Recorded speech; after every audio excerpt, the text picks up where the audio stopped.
As we all probably know by now, Einstein's main objective with his relativity theories, and I stress the word theories, was to eliminate the well-known and documented idea that there was a substance, the ether, that permeated everything and everyone on this earth and was pivotal in trying to explain the true nature of our reality.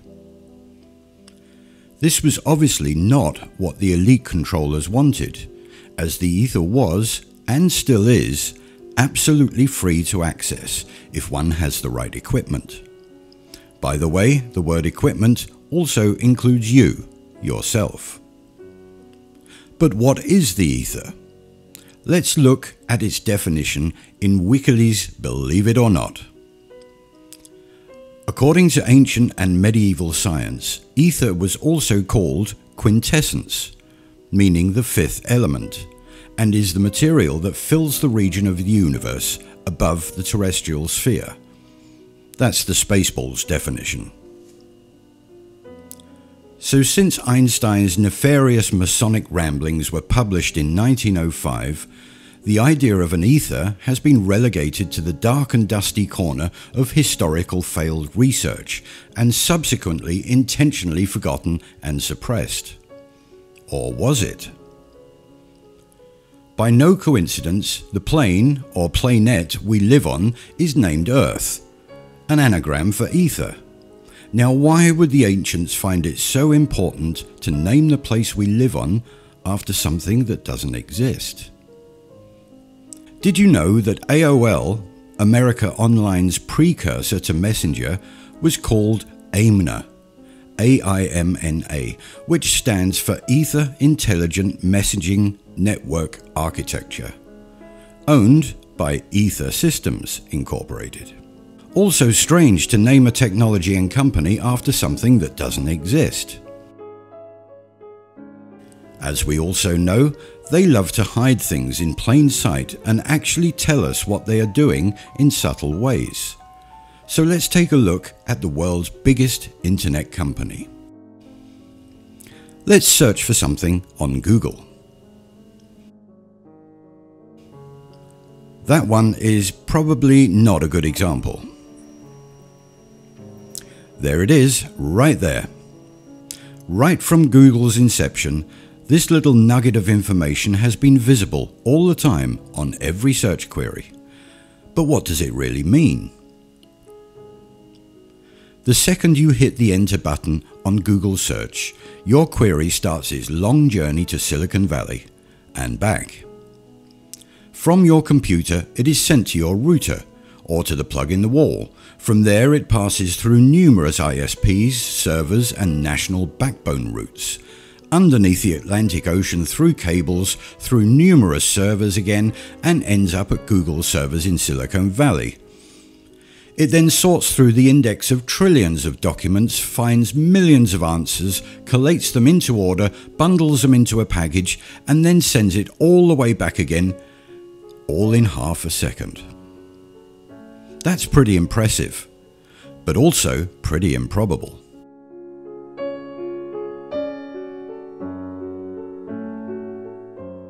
The whole 11,000-mile round trip for my search query would take half a second only if there was a single, uninterrupted cable from my house to Silicon Valley, which there obviously isn't.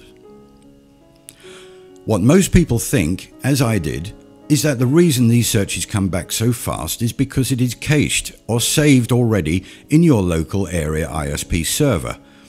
In reality, that information has only been indexed by your local ISP, the same as your library card catalogue tells you where to find the book, not what's in it. One could argue that Google has national servers set up in all countries, therefore reducing the transmission times, but try searching for an independent small website with a local server from a country across the world from you. It still only takes a second or so to gain complete access. Considering the huge amount of hubs, switches, LANs, WANs, nodes, servers, gateways, ISPs, bridges, protocols, and thousands of miles of cable your search query goes through, Half a second to traverse the entire world in any direction and back again is pretty incredible, and in my humble opinion, highly unlikely through a physical network. And what about Skype? Talking to someone halfway across the world in real time, through all of those hubs and switches and oceanic cables, with little or no latency? How is this practically possible? Only NASA can magically overcome an 11-second latency when singing along with astronauts on the fake station. The fibre optic cables laid worldwide in the 1980s are allegedly the speed of light, but they need a booster every so often to stop deterioration of the signal, even though NASA's Starlight travels trillions of miles dodging planets, galaxies, asteroid fields and comets, with no light vaccine booster shot required. Another little peculiarity is that the internet as we know it today started off in the 1970s. Back then it was called the Ethernet. Another one of those baffling coincidences. As is usual in our research, going back to the time of free-thinking independent scientists will usually produce the answers that have been hidden by our corrupted scientific institutions, back when free thought was cherished and not censored. We can find a plethora of old books, papers and studies on the luminiferous ether, all describing the elastic properties, the density, the speed, etc. But what about etherons? Huh? My sentiments exactly. To fully understand the Ætheron concept, then this book, which is linked in the description box, must be read and understood. A daunting task, I might add, but it does show us the speed of these little critters. 1.57 times the speed of light, which galaxy brain Einstein said was the fastest thing in the universe. Wrong again, bro. Now, the fantastic speeds of worldwide instant communication becomes a little clearer. Now also the concept of quantum physics becomes clearer as well. Two things can exist at two different places at the same time as they suggest. This theory never sat well with me, but if the time it took to move a signal through the ether was so infinitesimally small, then it would seem that they do indeed coexist. So now our Google search query's 11,000 mile journey only takes 0.00001 of a second. Put a few local hubs, nodes and the cheap router you got from Aldi along the way and we are now getting much closer to the half a second or so that they show us.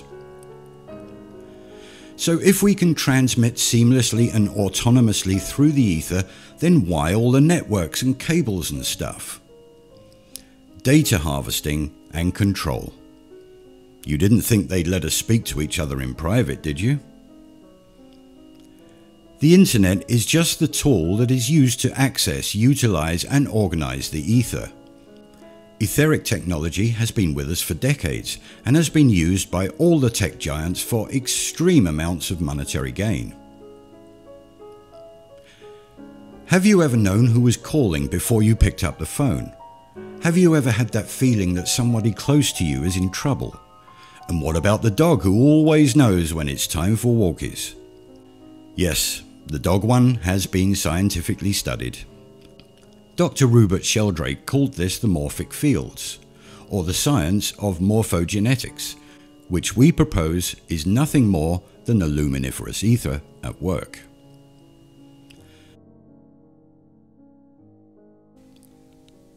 Have a think about this. How many times has your cell phone call been cut off, or keeps breaking up, or just hangs up on its own when the signal becomes weak? How many times does this happen, even though you're just talking to your mate who lives 300 yards away from you?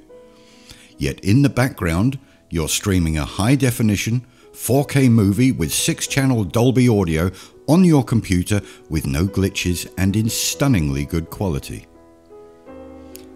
Your phone is using the cell towers we see dotted around. Your router, however, is reading and writing directly to the ether. The amount of data for a simple phone call is just a small fraction of the data transfer needed to stream a high-def movie in real time. So why is one so good and the other not so much? Two different systems. One using radio frequency technology and the physical network, the other just blatantly using the ether right under our noses. With the advent of app-based phone calls like Skype, WhatsApp, Viber, etc., we saw the gradual transfer of service from network-based communication to ether-based. Did you ever notice that when you do get a good connection on these apps, the quality is way better than the old phone calls? Sometimes it's as if the other person is in the next room. In essence, or quintessence, they are. If the tech giants know about this, then who else knows about it, and who else uses it? Ever wondered how the USGS can detect the epicenter of earthquakes out in the middle of nowhere? Or how about thousands of miles out into the ocean, with pinpoint accuracy? Where is this vast, all-encompassing network of Richter-scale sensors that can pick up small tremors at any point on our vast, flat green Earth? And the mighty oceans. These events are being read directly from the ether with a technology that they've kept very, very tightly hidden from us. Back to good old Galaxy Brain and his main objective. Einstein was lauded as the greatest scientific mind ever, because he did exactly as he was told by his Masonic overlords and dismissed the very real ether in favour of his psychological gobbledygook theories. Much to the pleasure of the rich elite, who could now do as they've done with all of the Earth's rich and abundant free energy sources: they could sell it.